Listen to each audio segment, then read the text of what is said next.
Nitwa Jerome Niyonzima abantu umuvugizi wa leta y'u Burundi koko ikibazo c'igitoro y'abarundi bariko barakibaza birahimbaye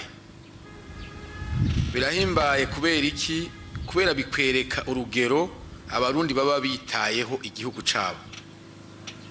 Hanyuma urundi rugero bihimbaye ko nuko abantu badakunze kururaba bisigura yuko abarundi baba bafise aho bakoresha ico gitoro kumbure kikabakehana.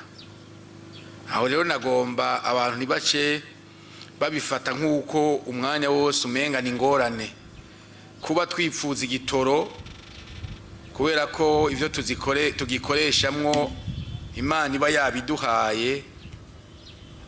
Ni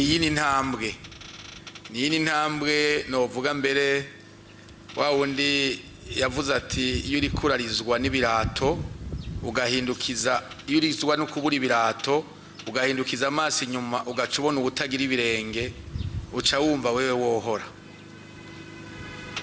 Nukuvuga iki kibazo c'igitoro kiragishinga leta y'u Burundi nkuko abarundi bose kibaragishinga, ariko nagomba ntomore ko kumbure ku batari babizi cyane no kubabizi bavyibutswe igitoro burya kigugwa amafaranga mva makungu, kigugwa mu madolari.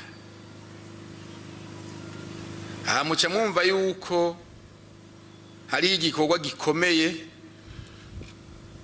cyo kurondera amadolari, cyo kugwiza amadolari kugira ngo dushobore kucigurira bitagoranye.